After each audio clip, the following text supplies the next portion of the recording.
ඕගොල්ලෝ මගේ වීඩියෝ වලට කැමති නම් මෙහි පෙන්වනසේ වීඩියෝව ලයික් කර පහතින් ඇති subscribe බටන් එකද ක්ලික් කරන්න.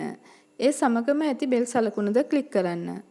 පර්ගමානෝ ක්‍රමයෙන් කරගන්න පුළුවන් කාඩ් එකක් ලස්සනට ඕගොල්ලන්ට නිර්මාණය කරගන්න කොහොමද කියලා තමයි මම අද ඉදිරිපත් කරන්නේ. උත්සව අවස්ථාවක් සඳහා ඕගොල්ලන්ට ආරාධනා පත්‍රයක් තමන්ගේ දෑතිම කරගන්න මේ මම කියලා දෙන දේ ඕගොල්ලන්ට ප්‍රයෝජනවත් වෙයි. මේ තියෙන්නේ ඒ කාඩ් එක. මෙතෙන්දී ට්‍රේසින් පේපර් එක මත තමයි මම මේ නිර්මාණය කරගෙන තියෙන්නේ. සමනළු දෙන්නේ සහ හાર્ට් එකක හැඩයක් කුඩා මල් වැලක් යන මෝස්තරය තමයි කාඩ් එකේ තියෙන්නේ. අපි බලමු කොහොමද කරගන්නේ කියලා. මේ තියෙන GSM 160 ට්‍රේසින් කඩදාසිය. ඒ වගේම දල සටහන වර්ණවත් කඩදාසිය ඕනේ සාමාන්‍ය කඩදාසිය හොඳ වර්ණයකින් කඩදාසි තෝරගන්න. ඒ වගේම ටූල් වර්ග මේ විදිහට අගරවුම් ටූල් වර්ග පාවිච්චි වෙන්නේ මේ සඳහා. පෑන් වලින් ඇඳීමක් සිද්ධ වෙන්නේ නැහැ. තනිකරම ටූල් තමයි පාවිච්චි කරන්නේ. එතකොට මේ වගේ මවුස් පෑඩ් එකක් ඕන නම් පැඩින් එක සහිත. අපි බලමු මෝස්තරය පිටපත් කරගන්නේ කොහොමද කියලා මේ කඩදාසිය මත. මේ තියෙන්නේ මෝස්තරේ. මම මේකේ මල් වැල කොටස ඇඳ ගන්න හැටි පෙන්නන්නම්. මේ විදිහ මෝස්තරයේ උඩින් කඩදාසිය තියලා ට්‍රේසින් කඩදාසිය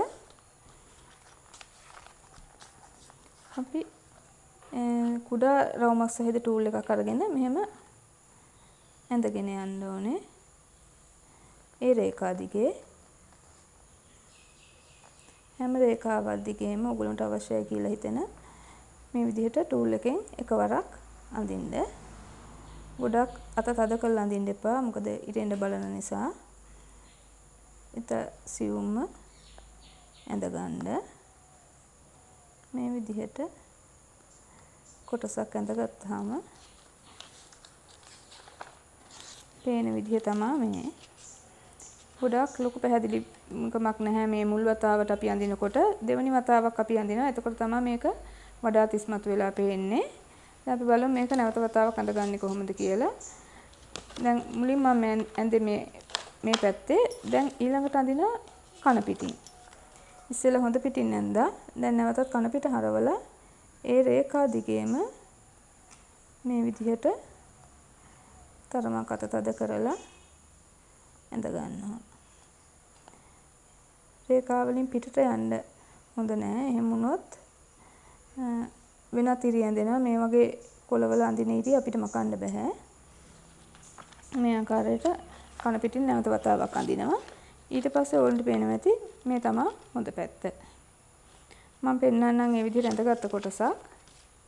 මේ තියෙන්නේ මේ විදිහට සම්පූර්ණයෙන් ඇඳගත්ත කොටසක්. මේ වගේ කොළ ඉත්තක් තමයි නිර්මාණය කරගෙන තියෙන්නේ තෙන්දී. අපි බලමු මෙතන මේ විදිහට එම්බෝස් කරගන්නේ කොහොමද කියලා. ඒ කියන්නේ මේ වඩාත් සුදු වෙන විදිහට සකස් කරගන්න මොකද්ද කරන්න ඕනේ කියලා දැන් බලමු. මම මෙතෙන්දී මේ දෙපැත්තම ඇඳගත්ත කොළයක කන පිට මේ තරමක් රවුම මහත ටූල් එකකින් මෙහෙම පිරිමදිනවා. එකම තැන ගොඩක් කඩදාසියට තද නොවන විදිහට කඩදාසියට යන්නේ නැති විදිහට මෙහෙම පිරිමැද්දාම ඕගොල්ලන්ට පුළුවන් මේක තවත් ඉස්මතු කරගන්න. මේ තියෙන්නේ මේ විදිහට කරාම පේන විදිහ. එතකොට තමයි ගොඩක් අර කඩදාසිය සුදු ගතිය මතුවෙලා තමන්ට අවශ්‍ය මෝස්තරය මතුවෙලා පේන්නේ. අපි කියන්නේ එම්බෝස් කරනවා කියලා. ඒ විදිහට කරගත්තයින් පස්සේ මේ වගේ කොටසක් මත තමයි මම තව හાર્ට් එකක හැඩේ කොටසක් අලවලා ඉතුරු කොටස මෙම කරගෙන තියෙන්නේ. මේ තියෙන්නේ ඒ විදිහටම ඇඳගත්ත සමනල්ලු. ඕගොල්ලන්ට පේනවා ඇති ටූල් එක පාවිච්චි කළා මම මේක ඇඳගෙන තියෙන්නේ. කුඩා මල් රේණුවක් පාවිච්චි කරලා තියෙනවා නටුව සඳහා. මේ ඒ විදිහට සකස් කරගත්ත කුඩා සමනලයක්. මෙතෙන්දි මම පාවිච්චි කරලා තියෙනවා හાર્ට් එකේ මෝස්තරය සඳහා වෙළඳපොලෙන් ගන්න තියෙන මේ වගේ දිලිසෙන කාඩ් එකක්. ඒ කාඩ් එක වටේට ට්‍රේසින් කඩදාසියෙන් ස්කැලප් එකක් පාවිච්චි කරලා තියෙන එම්බෝස් කරපු. ඒ ස්කැලප් එක හින්දා ගොඩක් මේ හાર્ට් එක කැපිලා පේනවා. ඒ වගේම මේකෙන් ලස්සන දිලිසෙන සුළු ගතියක් වටිනාකමක් මේකට ලැබිලා තියෙනවා. ඒ විදිහට තමයි ඒක සම්පූර්ණ නිර්මාණය කරගෙන තියෙන්නේ. ගොඩක් සරල විදිහට තමයි මම මේ කාඩ් එක සකස් කරේ ඔයගොල්ලන්ට පර්ගමානු ක්‍රමය ගැන අවබෝධයක් ලබා ගන්න. ඒත් ඔයගොල්ලන්ට පුළුවන් ඊට පස්සේ මේ වගේ වර්ණවත් කඩදාසියක් ඇතුළට දාගන්න. ඒ දාගන්න කඩදාසිය තමයි අපිට මෙතන මතු පිටින් ලස්සනට පේන්නේ. මේ ආකාරය තමයි සම්පූර්ණ කාඩ් එක සකස් කරගන්නේ. මම ඔයගොල්ලන්ට අද ඉදිරිපත් කරේ පර්ගමානු ක්‍රමයේ මූලිකම දැනුමත් එක්ක පහසුවෙන් කාඩ් එකක් නිර්මාණය කරගන්න විදිය. ඔයගොල්ලන්ට ස්වයංදැකයාවක් විදිහට වුණත් මේ වගේ දෙයක් කරගන්න පුළුවන්. වැඩි වටිනාකමක් දෙන නිර්මාණ වෙළඳපොලේ නිතරම දකින්න නැති නිසා ඔයගොල්ලන්ට හොඳ මිලකට වුණත් අලෙවි කරගන්න පුළුවන් ලස්සන නිර්මාණ තමයි මේවා. ඔයගොල්ලෝ තත්හදා බලන්න ඉදිරි සතියකදීත් මම මේ වගේ හොඳ නිර්මාණයක් අරගෙන ඔයගොල්ලන්ව හමු වෙන්නම්.